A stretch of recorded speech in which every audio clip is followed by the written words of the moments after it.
inform you about the basics of lockpicking. So we're going to run through as quickly as we can the basics of combination locks, pin tumbler locks, and a couple high security locks that we brought to show you guys. And if we have time, we'll go over how to get around not having to pick anything. So. Since it is only 1 hour, we are probably going to run over time. We will be hanging out in the hallway with all of this stuff so that you guys can come out. We have picks if you're interested in picking up the sport. And so... We are rolling anytime. All right. Cool. Thank you. This is Locks 101. You are here to learn about locks today. My name is Chris Suter, and this is Jimmy Chan. I'm also known as Lemangelo, spelled lemon jello. Don't ask me how it came about. He's the DEFCON 12 lockpicking champion. It means shit. So. Anyhow, you guys enjoying Notacon today? You guys were much more enthusiastic last time. Come on. We've done. All right. Good enough. I owe that guy a beer. Yeah, I'm buying you beer later on. All right, our disclaimer for you today is we are teaching you a skill, a trade, a hobby. We are not teaching you how to break into things, to steal things. You are not to use this information for evil means in any way possible because I don't want you to do that. You're going to get arrested, you're going to get thrown in jail, and you're going to have a girlfriend named Bubba. Unless you want to get on the roof of this hotel. Yeah, someone mentioned something about the roof. I believe we needed a legitimate reason to be on the roof and couldn't be it, so that would be okay with me. It's not a lecture. We're intending for this to be a workshop, so we're here to have fun. Ask me with questions if you want, but we're just going to run through 4 different kinds of locks for you today. We're going to be doing pin tumbler locks, combination locks, and 2 high security Medico and the multi-lock for you today. We're going to run through this as quickly as possible so we can actually demonstrate for you and so you guys can come together and maybe start playing with it. We brought a bunch of padlocks and door locks here that you would see in common practice. So let's get this party started, shall we? First of all, we're going to start with combination locks. Combination locks are, well, you've seen them everywhere. They're on lockers. They're securing most of your private property. Lots of people like to use them because it's easy to remember a 3-digit code that's given to you. So how many of you guys know how to crack one of these things? Has anyone heard about how to do this? About 5, 10. So there's a handful of you. How many of you know people. nothing about combination locks and how they work? All right, so there's a good number of you who are unwilling to raise your hand. A lot of you are apathetic. So right, if you take off the back of a combination lock, which I could not bring for you today, I apologize, so I got you pictures. What you'll see is a mechanism kind of like this. What happens is you have the shackle go down into the lock and you have a pin that goes into a cutout on the lock that keeps it from popping up. These discs right here have a notch in them that when they are rotated into the proper position, this little bump is allowed to recess into that cutout on 3 different cylinders, then allowing this shackle to or this pin to pop back and your shackle to open up. Now, if we take this apart further, you'll see exactly a little bit closer how this is possible. There are various pins around the edges on both sides of the combination lock. This is what corresponds to when you have to twirl the lock around 3 times. It's to get these pins to catch on all 3 cylinders. These notches need to line up perfectly at the exact location right here for it to open up. If you take these off further, what you're going to see is this. There's a spring that keeps tension on the bottom disc that's going to keep it from rotating when you go back the other direction to pass 0 and then do the second number. That's what the spring is for. These 2 pieces right here are actually attached to the disc and are in charge of rotating each disc. So as you can see from this picture, you're going to notice the pins sticking up in somewhat kind of random fashion. Those are actually there to correspond to the number on the top of the lock. You can, by looking at this, determine the number on the lock. All right, so I'm going to go ahead and do a little demonstration. This is actually a master lock a buddy of mine gave to me a while ago because he had lost the combination long ago and he wanted me to crack it. So if you can open up like a spreadsheet or something. Hang on one sec. Seems like a safe enough solution, right? You have 40 numbers on your lock, right? 3 numbers, that's 59,000 some possible combinations. That's pretty safe, I would say. Well, it turns out not. So we need a spreadsheet of some sort. What do you need? I don't know, anything. All right, Notepad it is. Notepad works. All right, so the one thing is about this design is that it has a fundamental flaw. it gives away its combination. Namely, if anyone who's ever used one of these, you've probably noticed that when you pull on the shackle, it gets kind of hard to move the dial in certain places, right? It gets stuck for some reason. Well, the reason is that, well, Master Lock realizes that this fundamental flaw in the thing gives away the combination. So they also put in a number of little dummy spots so that it's a little less obvious to you that, hey, my combination is kind of obvious thanks to those little spots. So let me show you. If you're on the top of a Master Lock and you twist it, you'll notice that it gets stuck in a number of, actually 12 spots. Now 7 of those spots actually stick between two numbers. So where you see the little notches on the lock itself, you'll see that it gets stuck between them, not actually on the number.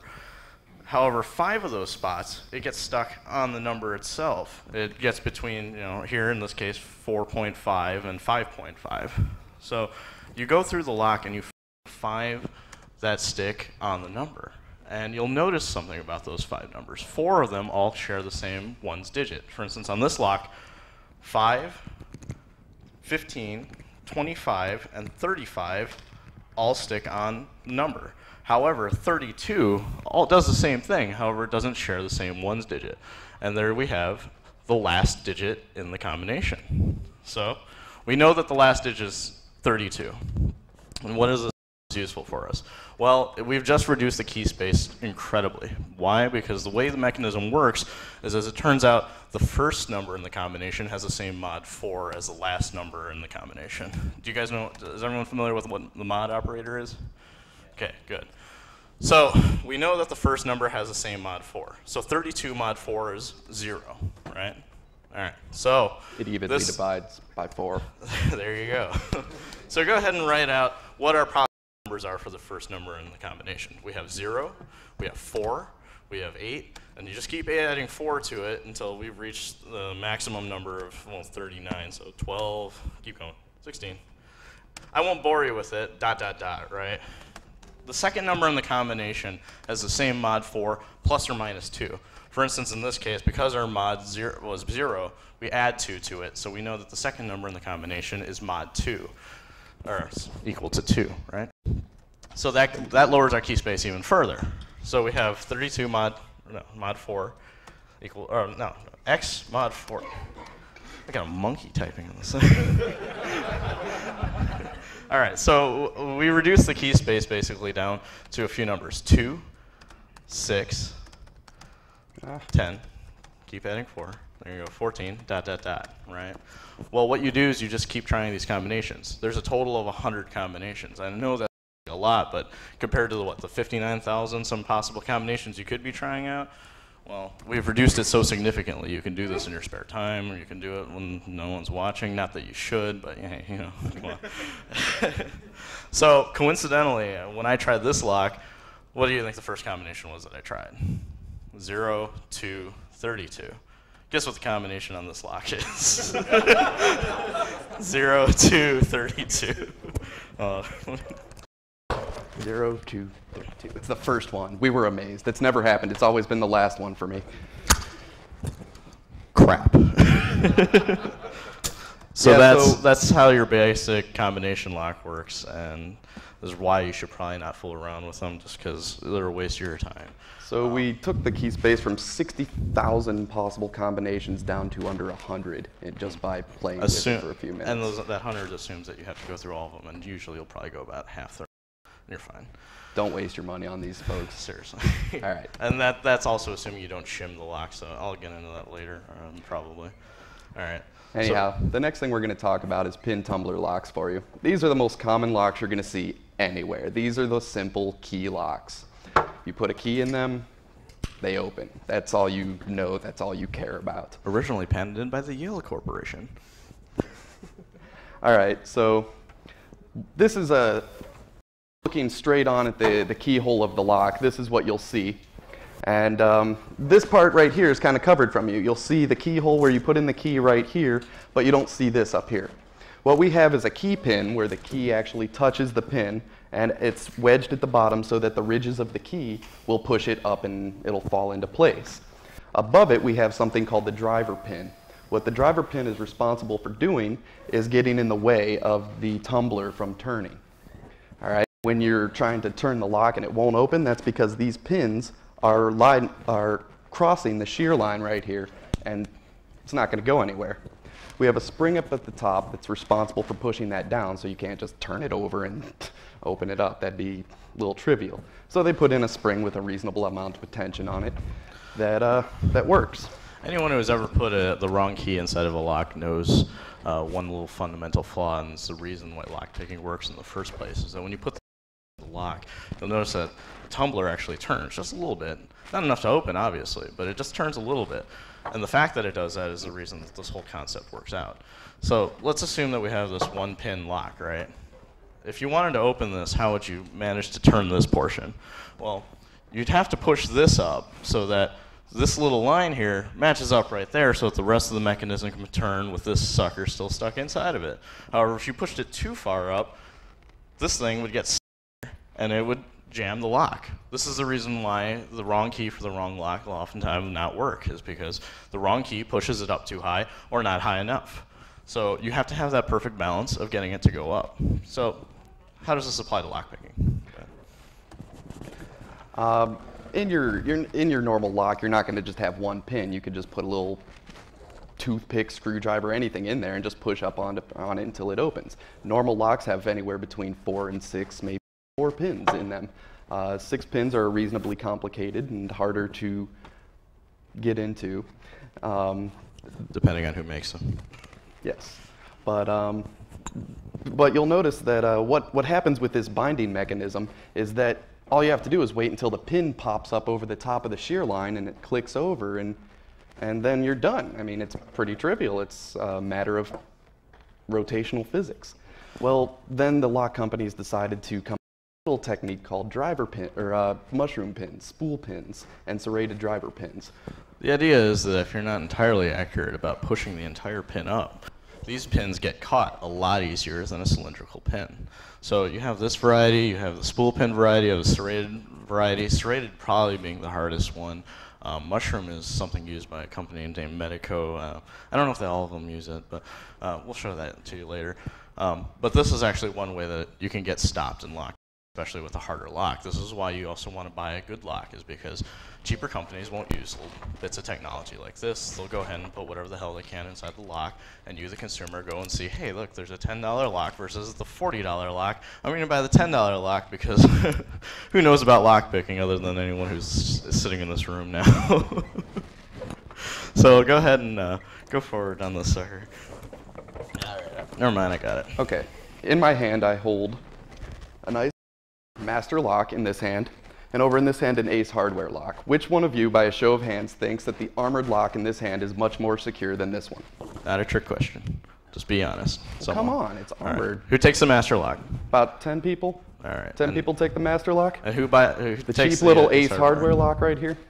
All right. So far fewer of you. Well, actually, the people that picked the Ace hardware lock, I was lying. It was a trick question. That is the better lock. Cheaper than this, and cheaper and better. Takes him nothing. Takes me about 10 minutes to get into this thing. Don't be fooled by nothing names. To get into this. The master lock uses, and actually just about every master lock you'll encounter uses the regular cylindrical drive pin. That Ace hardware lock there actually uses a spool pin, which makes it significantly harder, though. I mean, once you get used to it, it's no big deal.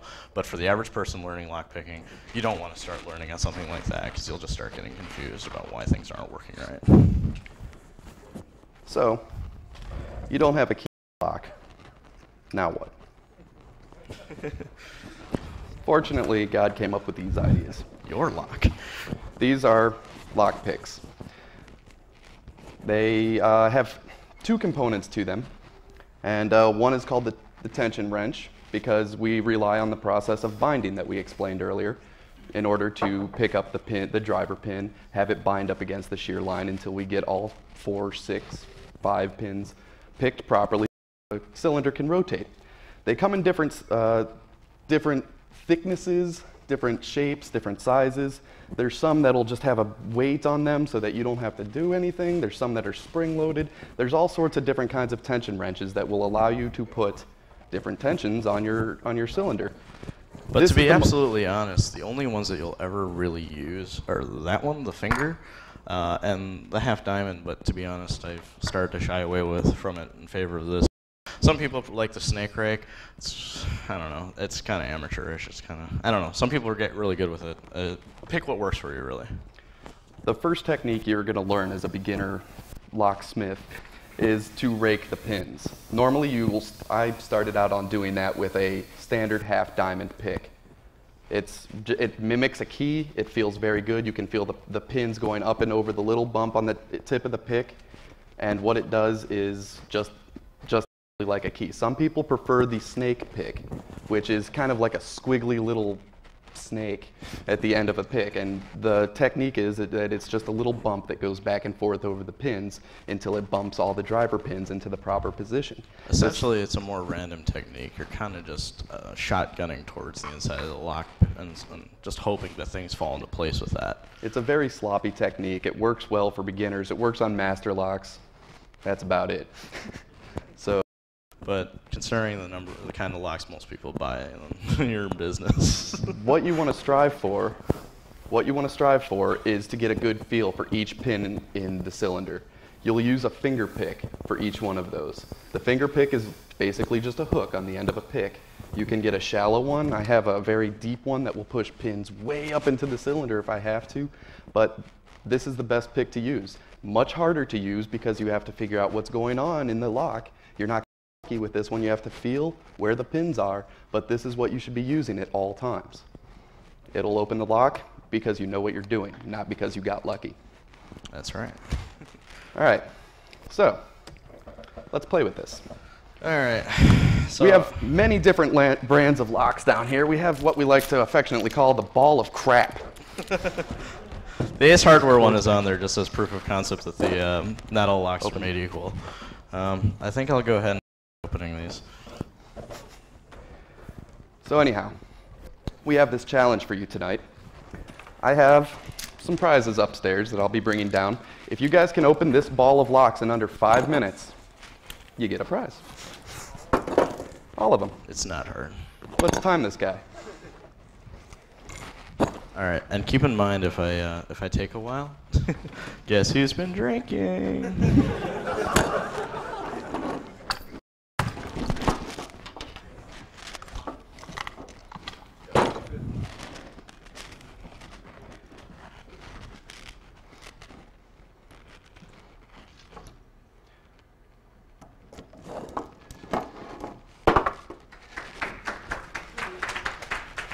He's not done It's not yet. that impressive. What brand of locks do you recommend? What brand of locks do I recommend? Well, if you got some hardcore cash, right here is the best lock you can buy for your money. I will get into this later. However, this brand is called Medico. No, the multi-lock is better. Yeah, if you want to spend $400 on a lock, be my guest. But I would recommend that. They're pretty expensive. They're normally about $80 to $100 for the hardware. And then for a keying fee, their locksmiths will charge anywhere between another $50 to $70 of that. So you're looking for a little bit expensive for a lock for your door. But if you're serious about security, that's what you want. If you're not that serious, we have these Arrow deadbolts. This company does not exist anymore, and these deadbolts are really hard to find. They don't exist anymore because of one reason. People go to Home Depot and they buy this. Sledge. Sledge, Quickset are the most popular selling key deadbolts out there. Why? Can anyone tell me why? That's right. They're crap. They're cheap. They're shoddily made and they're very easy to open with picks. So people say, whatever, I'm just going to put that on my door, and that's what happens. So Arrow makes a very well-machined deadbolt, and it costs a little bit more, but people go, Arrow, Quickset, this one's cheaper, it's the same thing, shiny. So they take it and they put it on their door. Arrow does not exist anymore, but I would recommend those, if you can find them. We managed to find a couple. I mean, we have a couple sitting up here right now. There's that one we have mounted. We have this one down here. Yes, it's in a US lock box, but it's really an Arrow. We have this one right here we have taken apart for you. We're going to show you afterwards. But, yeah. Any other questions? I picked that one earlier, it was still stuck, so hey, that's why it's crap. Very, very good question. I will get into that later. So just hold on that for a second. Anything else? I'm sorry, which? The other kind of lock you recommended is like $400. $400? The multi-lock, it's an Israeli-made multi-lock and uses unbelievably insane kind of things to, like, just blows my. It's impossible to pick these things with standard picks.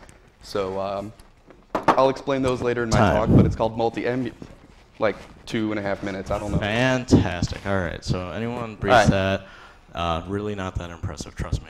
Because right, no, you win something, I'll figure out what. You just guarded your tool shed with a dozen master locks, and it took him 5 minutes to get in.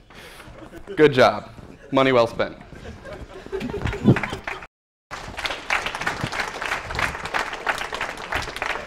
You wouldn't buy a car at Kmart or Walmart. Why would you buy a lock there? Walmart's going to start selling cars. I swear to God, if that happens, I'm coming for you, man. I'm saying I'd buy one, but they're going to start selling. They're already doing it in some states. And if anyone knows where the fourth horseman of the apocalypse is, he's at Walmart now. Buying a car, so it won't get very far. It's a Kia. It comes in a 6-pack. Come on, guys. They had a buy one, get one free sale. Seriously? They did have.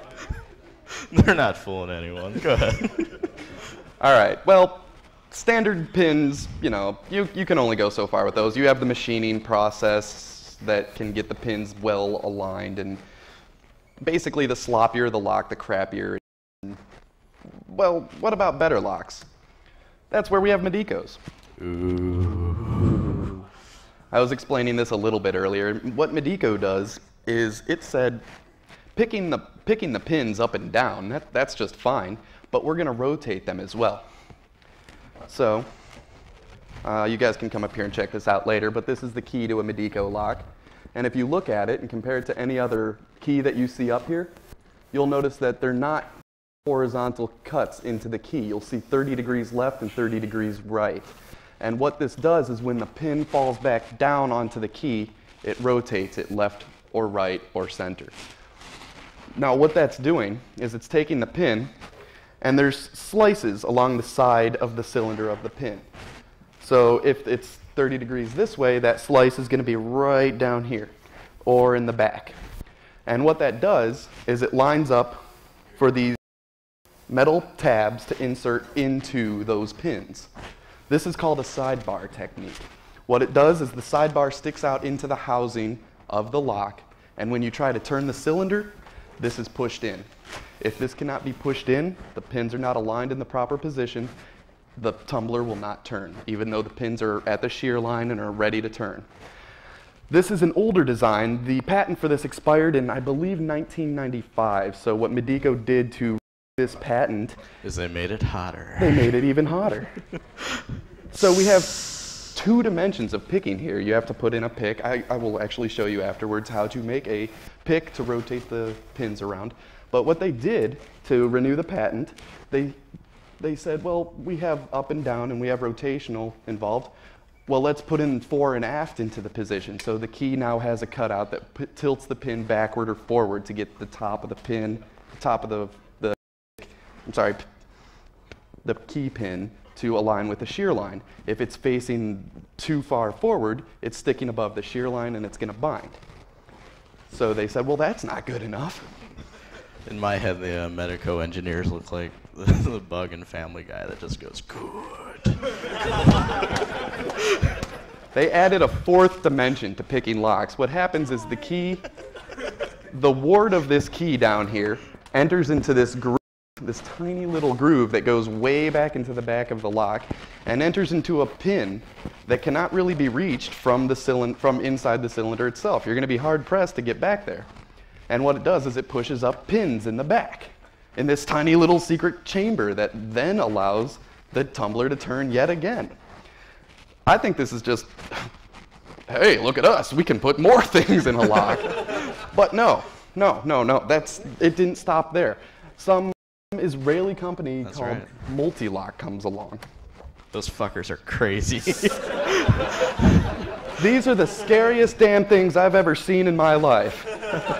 If you guys want to take a look at the key, we have one up here, but Where'd it go? basically the best way to describe it, that's not it. Where the hell is that? Well, Someone stole it already. it's a side, oh wait, you know what I have? Can I get another beverage, someone? The best way to describe it is insanity incarnate. What they've done is, as you can see on this diagram, they've not only taken pins and machined them to fantastic tolerances, so it makes things so much more difficult just in that. But they've added another aspect that I've never seen in another key, and it's just phenomenal. What they've done is they've hollowed these pins out so that they have these hollow cylinders, and what they've done is they've put pins inside of pins. So not only do you have the first aspect of lifting the main key pin, but you also have the one inside of it. Now, it gets worse. This picture is not this way just because, you know, it's convenient to show it this way. If you look at the lock itself, the keyway is sideways, intentionally. The reason being is because, well, let's look at a regular lock. You see, the pins in this lock are up here. So you have the greatest amount of movement up and down. Having them mounted sideways, you literally have like a millimeter worth of workspace. Now, this is all bad. I mean, I'm sorry, badass. But it gets worse. They've come out with another one. And Chris, go ahead.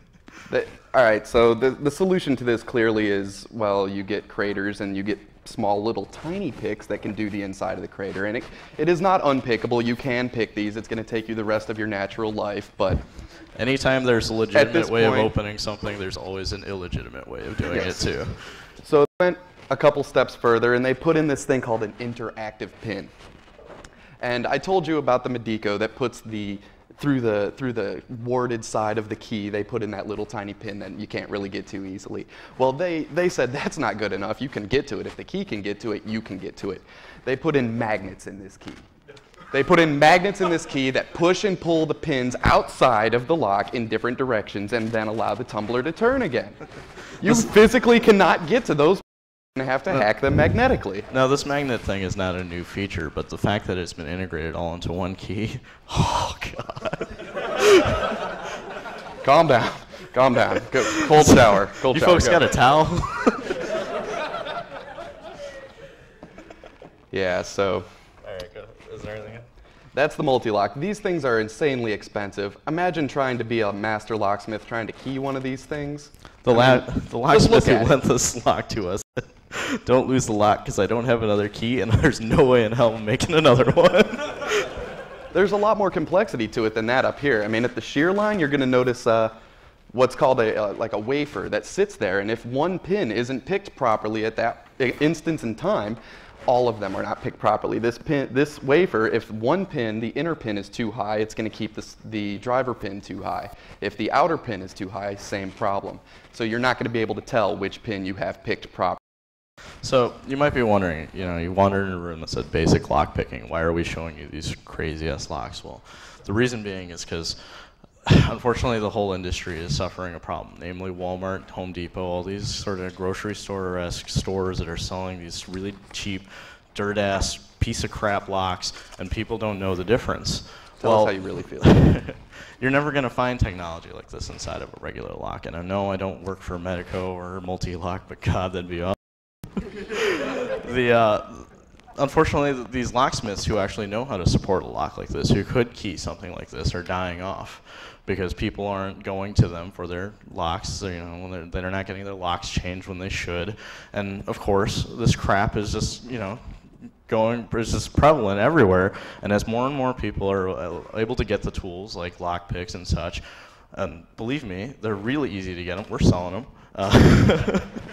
It's the issue of cheap locks being a security issue is getting worse and worse. I mean, you can pick most home locks with, you know, some paper clips if you're good, and it's just ridiculous to just think that not supporting these guys is going to help at all. Like that Home Depot is going to go ahead and start stocking this stuff, because they won't, because, well, you need trained professionals to do this sort of thing.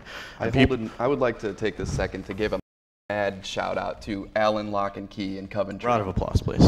Thank you. These guys. If you guys need are anything the two rekeyed, bonded master locksmiths, two of the smartest guys I know. They will know more than I ever will about locks. And they are the ones that have furnished us with most of this hardware up here today. The best way to describe their offices is in that second Matrix movie when they run in the keymaker. Yeah. You walk in there and there's just like blanks everywhere, and you know exactly what the fuck he's doing. I have a whole stack of business cards here that I'm going to leave up here for you guys to check out later on. However, I really don't see why I'm going to be giving you them. They are closing down this summer because they just can't make any money in the business. No one cares about physical security anymore. So I would like you to at least take the card and know who made this talk possible. Anyhow, that's all we have to say about that. We're going to... You guys asked me earlier, is this legal? Holy crap, I can break into things. I can steal things. Well, I have a gun at home, and I don't kill people with it, but it's not illegal to have a gun. All right? They'll be blurring out my face in the video, so don't worry. No, I'm kidding. No, I'm kidding. That was the greatest episode of Cops ever. I didn't do nothing. Oh, that was a good day. Church has never been so... There is a lot of ambiguity out there about the legality of lockpicks, and in fact, there's no answer to it, except the most common answer is no. You're not a criminal. It is very, very legal to have these. It really, most cases, comes down to intent. What do you intend on doing with your lockpicks? Let's talk about federal legality for a minute. At the federal level, what you're talking about is simply postal issues. It is illegal for you to mail lockpicks to anyone that is not a lock manufacturer or distributor. I'm not one of those. A bona fide locksmith, we'll get in that to a minute. Loophole. A bona fide repossessor, that's a fun time. A motor vehicle manufacturer or dealer. So if it's illegal to ship to any of those guys, how come I have a box full of lockpicks up here? I mean, well, I found out something interesting. Merriam-Webster defines bona fide as made in good faith. In other words, don't be a fucking idiot, all right?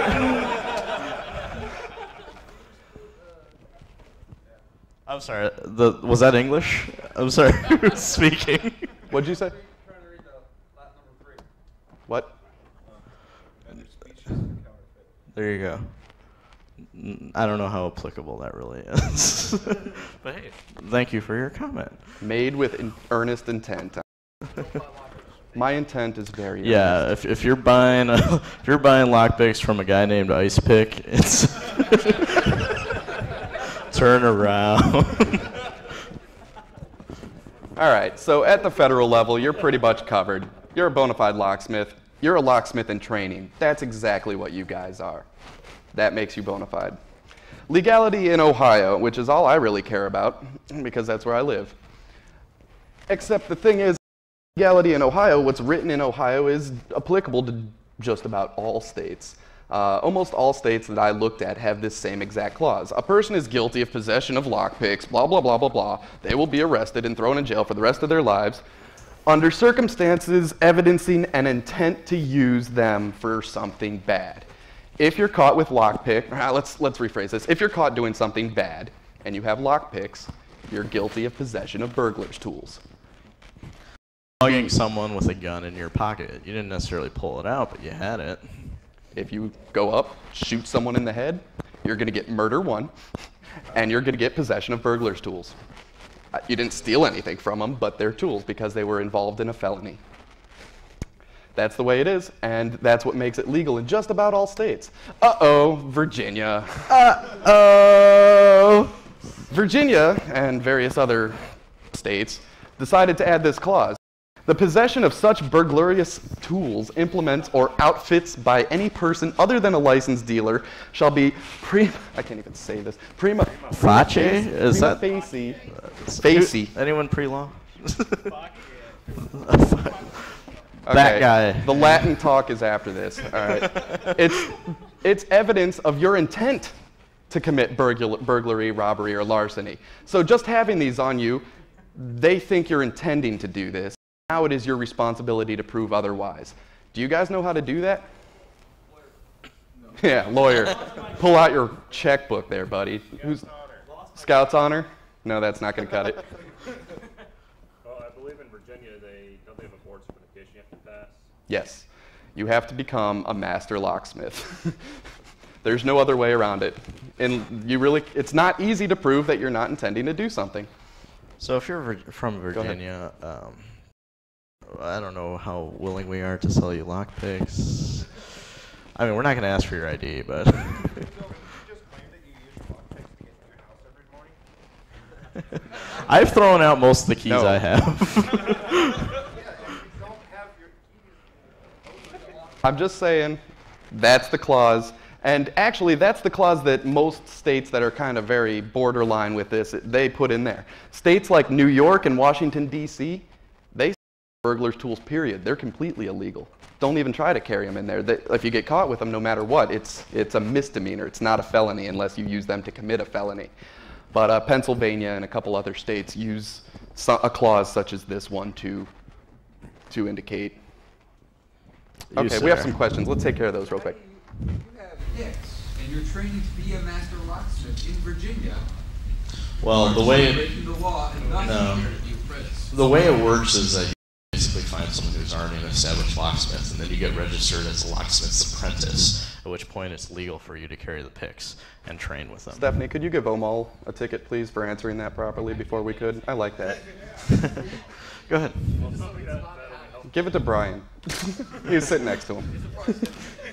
Anyhow, when you buy these picks, if you want to purchase picks from me today, check your state laws, because I really don't want you coming up to me going, dude, I got thrown in jail. I'm like, no kidding. I told you about that. An idiot. All right, go ahead. Go ahead, Sam.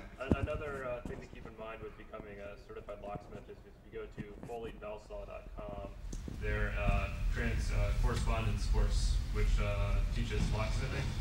And that can be sometimes handy if you pass that course, have that degree, and other such things.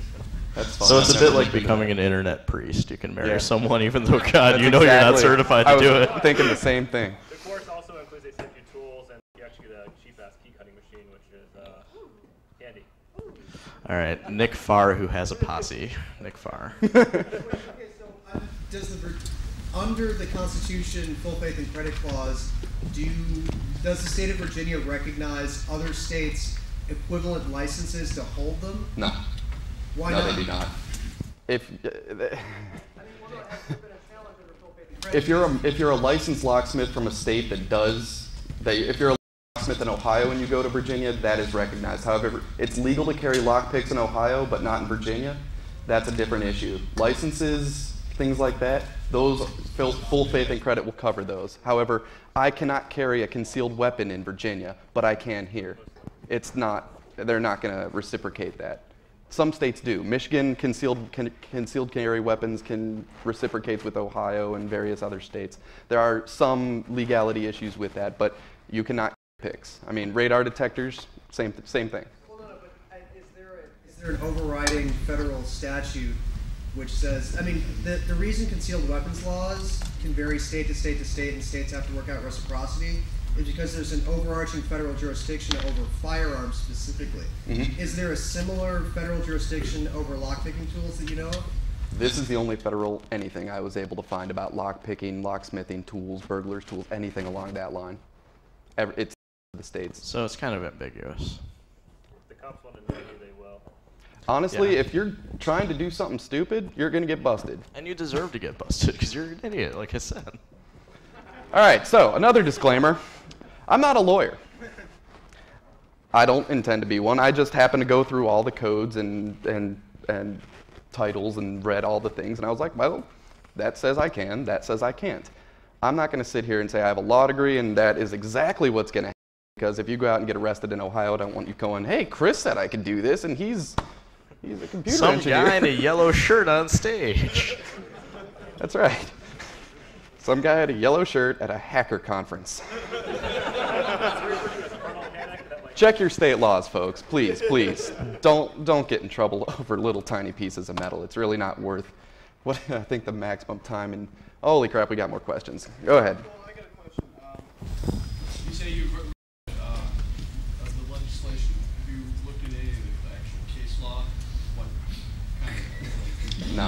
No, not anything specific. There were no cases of some guy that was like, oh, well, I only had them in the lock. I didn't use them to pick the lock. That's not. No, I did not find anything along those lines. Actually, the funniest thing with this whole thing is he actually got stopped at an airport. I was pulled off an airplane for having lock picks on me. Yeah. Well, This is exactly what happened. I walked through security and they went, beep. What's in your pocket? Oh crap, I should have put those in my check. So anyhow, they said, what are these? I said, they're locksmithing tools. And they go, oh, tools? You're not allowed to put tools on an airplane. What are you thinking? I wonder if you could do that with a gun. Oh, that's just my murder tool. You're gonna have to check, which you can do. So yeah, I had to take my laptop out of my laptop bag, put this thing in my laptop bag, and put it in checked luggage. So if you fly Came with back pigs, check beat them. to hell. Go ahead. There's a magazine called Locksmith Ledger. Yes. You send them X number of dollars, they send you a really awesome plaque that says you're bonded for X number of $1,000. But if you're willing to photograph, sell enamel them and put them in plastic. Dude, I totally get this email every day. I could be a PhD tomorrow if I wanted to. Does it say super awesome on the degree? Because, dude, Don't get listen to one that now. man. Don't listen to him. Go ahead. Car keys in my car. What's that? I always lock my car keys in my car. Locking your car keys in your car. You Well, could potentially use lockpicks. There are better tools to use. There's the two classic tools. Slim Jim. Jim, could you please demonstrate? Yeah. If you have an American car, this is generally easier to use on them. But not to say that this doesn't work on most, or on some foreign cars as well. But these are called auto jigglers. Basically, they're generic car keys. They're slightly thinner. They're about the same shape as most car keys. And as a matter of fact, these will work on most GM cars. The way it works is that it's similar to a regular lock picking, only this is both your pick and your torque wrench. The idea is that you lock, jiggle it around, hence the name auto jiggler, and you move it around, and eventually it will pop the lock. And I can't tell you how many times I've gotten people out of, oh fuck, I locked my car keys in the car. Chan, I know you're drunk, but hey, that's when you're good. Speaking of which, beverage, what room is this? Yeah, however, I would like to add on to that, there are lots and lots of things that will let those work. There are laser cut keys, there are all sorts of things that the automotive industry has put in that will not get around those. At those point, you have to use some other technique, Slim Jim, whatever. The newest car I've ever opened with those was I think it was a 2003 Volkswagen something. I don't remember what now, but. In the back? Go ahead. How does master keying or submasters affect how the lock is? I'll talk to you afterwards. That's a little bit beyond the scope of this. Well, yeah, we'll talk to you later. But basically, it's the concept only. Instead of having the key pin and the driver pin, you also have a third pin called basically a master pin. Yeah. And that basically opens up the number of keys that could potentially open the lock. There are varying designs on how that works, but for the most part, it's 3 pins instead of 2. Go ahead. What about the bump key method that Barry Wells has brought up before? Yeah, bump keys are interesting. I don't have any here, but the way that they work is it's the same concept as you guys have all seen at the little office with the balls that go back and forth, click, clack, click, clack, you know. What you're doing is you take a key and you cut it to what's called 999. Basically, 999 is the deepest cut setting inside the key. And what you do is you take the key and you put it just outside of the lock to the point where you can't push, or you can push it in a little bit, but not too much. And what you do is you hit it with a hammer. And at the same time as you hit it with a hammer, you turn it. The idea is that the key hits that key pin and has the effect as that little toy where the key pin knocks the driver pin up. And at that split second where it does that, it knocks all the pins up, and you turn it and it opens. Now, the whole thing of bump keying can get kind of reckless. You can destroy a lock pretty easily doing that. However, I can't remember who it was that put out the paper now, but there's a thing called minimal movement bump keys, and it's the same concept applied, only you shape the key slightly differently so that it's actually a little shorter, and you apply the same concept, only it's a lot safer and it works a lot better. If you are familiar with pick guns, they do the same thing. Basically, they just shock the bottom pins as hard as they can, and it pops the driver pins up long enough for you to turn it over. I've seen vibrators open up locks like that too. We don't mean industrial vibrators. We mean, hey, what are you going into that store for? What's that brown bag you got? You were behind me in line? Like, all right. Again, something that occurred after Myself, church. you have a question. Oh, wait, no, this guy. Oh, sorry. Myself will get to you. He's a good dude. Ooh. Go ahead. Some banks, like they have like somebody come up and put like one key, opens the parcel lock, and then you come in and open the other half. Right. How do those work? Well, it's basically just two locks. Whether or not they have to be turned at the same time, and that's you're getting into nuclear shit like that. But it's one system just secured with two locks. The idea is that no one person has a means of opening the box. But yeah, that's just how it works. Sometimes, what the fuck? Sometimes the keys vary in style. Like one might be a wafer, or not wafer, a warded lock, and the other one will be a standard pin tumbler. But it depends on your bank. They have some good locks in there, so I mean you would probably trust their safety deposit boxes for the most part. Unless someone has a crowbar. So. Well, yeah, and I'm sure that's the case. But I mean, I've run into at least one that was. Yeah. Well, yeah. But I mean, I have run into at least one case where a buddy of mine actually had a safe, same sort of keyway, same sort of dual key setup. And I actually managed to break a pick in it.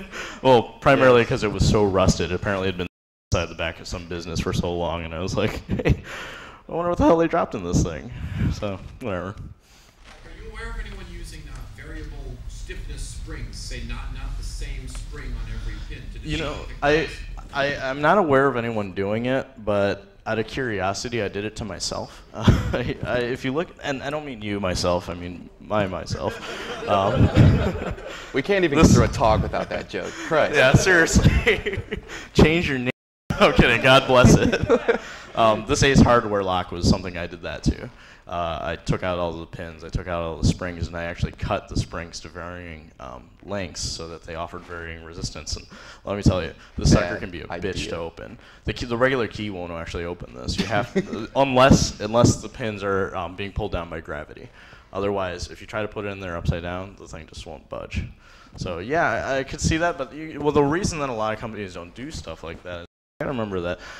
You don't want to make things hard for the legitimate user, You don't want to make a lock so that, why won't this open? Oh, I bought a crappy lock, it's not opening. What, the people don't want to have to deal with that stuff, and that's why stuff like the shit locks that you get at Home Depot are so like poorly keyed, and the tolerances are just horrible in them. Is because they're a lot easier to open, and people just assume they're working better. Varying for that the reason. spring tension also is a poor way of pick resistifying your lock. You basically need a decent pressure, not too much, not too little. If you have too much, then the pins don't line up properly. You're going to get them caught binding on the shear line. If you have too little, you run into the problem that we saw with the kryptonite locks that can be opened with the big pen. Have you all seen that? Yeah, that was Yeah, funny. you've all seen that. All right, so. Well, all right. Are we out of time? Do we still have time? We got about 2 minutes. We got 2 minutes. Any questions? 5 minutes. Okay. Oh, okay. No. There. Go ahead. Omal. I got a comment and a Question, go for it. Things being flooded with, the market being flooded with shitty locks. With permission, I've had to pick a cash register and expensive Dell server, both of which are miserable enough locks I can get them open. Mm-hmm. To serve. Yep. How expensive are the crazy magnetic locks? Ooh. You're talking big pimping. The Are you talking the fully magnetic ones or the multi-locks? The multi-lock. Oh, the multi-locks are. Well, it's basically the multi-lock, fully magnetic the whole way through. There's a few that can challenge those, but we won't get into that here. The multi-lock is a very expensive lock. I mean, it's made by a small Israeli company, and it will cost upwards of $300 to $400 per lock to put that in. I haven't seen the pricing on the newer ones, but I'd imagine they're huge. Huh? Like I said, the locksmith in Coventry said not to lose that key because you can't make a new one, or he doesn't want to. Yeah. One or the other. Find someone that wants you to do probably would have to do the same thing you do laser cut keys from whatever car companies, you probably have to special order them. This is the first time I've ever actually gotten to hold one of these, and so I don't really have experience with it. Yeah, it's right there if you want to. One on the far left. We trust you. Rest you fuckers. That guy. Black shirt. One more question. I've done a little research on it myself, and I came across a new type of lock, and I can't remember if it's called CyberLink or VidLock or something like that. But the basic premise is it's got 3 connectors, and then you mate the other key on top of it, and then it passes some sort of an encryption, to another chip on the other side, which then allows you to snap open it. That sounds really cool.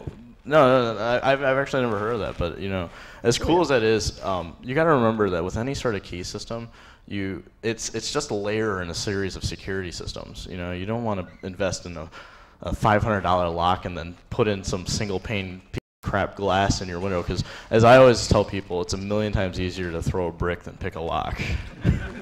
We don't tell that to you here, by the way. What's that? Comment on the CyberLock keys.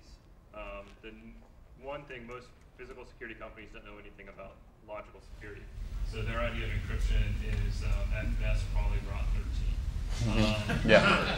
Honestly, it wouldn't surprise me. Yeah, the new keys that they're actually coming out with are Bluetooth enabled, which allows you to update them from your cell phone. Oh, thank God. Oh, you made me laugh. Thanks. Yes, I have actually heard about that lock. I do not know much about it, so I'm not going to go into that here. I haven't ever actually physically seen one, but I thought, oh, this looks cool. It's only a matter of time before somebody comes out with vulnerability. Exactly. I mean, at that point, you're going to start going into software and then encryption attacks and whatever. And again, with as cool as a lot of these locks are, like I said, you have to remember it's all concepts of, you have diminishing returns as you keep going and spending more and more money. And if you have a wooden door frame and you're putting a multi-lock on it, you're a goddamn idiot. And fucking just buy something cheaper or buy a better door frame.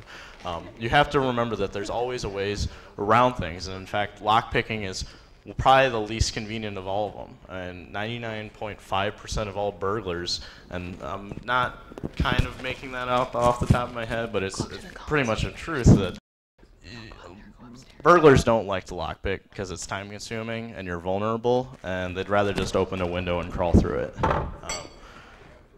For instance, one thing with the key we're talking about, I mean, as complex as a key can be, you also have to look at certain other aspects of a lock. For instance, these multi-locks, the other reason I like them so much is because they're made so well. They have really good, strong materials in them. I mean, one common way that a lot of burglars break into locks is what they'll do is they'll just take a power drill and drill a pilot into the lock and then drill a screw into that hole and then take a pair of pliers and just yank the plug out. And they did that to me. That's how they stole my Buick. Yeah, with a knife and a brick. I wish I was exaggerating. We found the knife. The knife. And the brick. They jacked it up under the lock housing, popped it out with a brick. Not much to it. It's the same concept of how they want to outlaw machine guns, but yet 90% of all the violent felonies all happen with a pistol. Oh yeah, it's convenience. Why the hell are they going to worry to use something like that? We're running out of time. Do we have any more questions? Wow, we have a couple more. Okay, one more. One more? Case sweatshirt.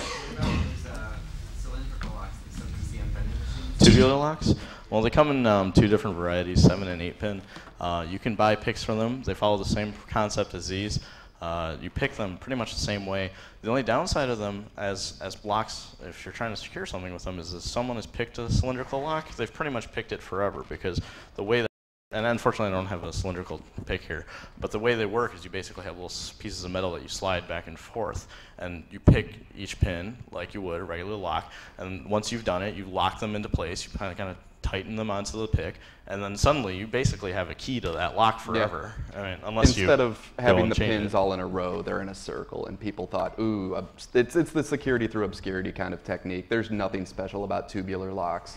They are no more secure than a lock. Again, be wary, do your research. I mean, that whole thing sounded all cool, but remember Kryptonite, the pen thing, that was a tubular lock. So with crappy springs in it. All right, let's do one more question real quick with this guy over here. What'd you have? Would it be wise to carry around, instead of lockpicking tools, or that way you don't get caught with lockpicking tools, wouldn't it be wise to carry around the most commonly used keys that you convert into those are controlled. Yeah, those are hypothetically, locksmith's tools. Yeah, as well. they. To a police officer, bump locking keys look like normal. Yeah, but you're also talking about carrying keys for how many varieties of locks you might encounter? Right. I mean, yeah, hypothetically you could do that, but then you're kind of just restricted to that, and that's no fun. You can get around things any way you want to. You can put flowers on it and claim that it's, you know, some sort of floral decoration or something. My example at the airport, I was considering telling them that it was a mechanical toothbrush that you have to assemble. One hell of a mechanical toothbrush. Honestly, they probably would have bought it. There you go, dental picks. If anyone asks you, you just have really bad dental needs. Anyhow, all right. Anyhow, we are going to be hanging us. out up in the con suite. We are not going to be out in the lobby here because that's going to get crowded, I think. So we're going to be up in the con. All of these locks that you are more than welcome to come with your picks and try to crack these. We will explain whatever you want to know about whatever we know, and that's it. Have a great time at Notacon. Thank you.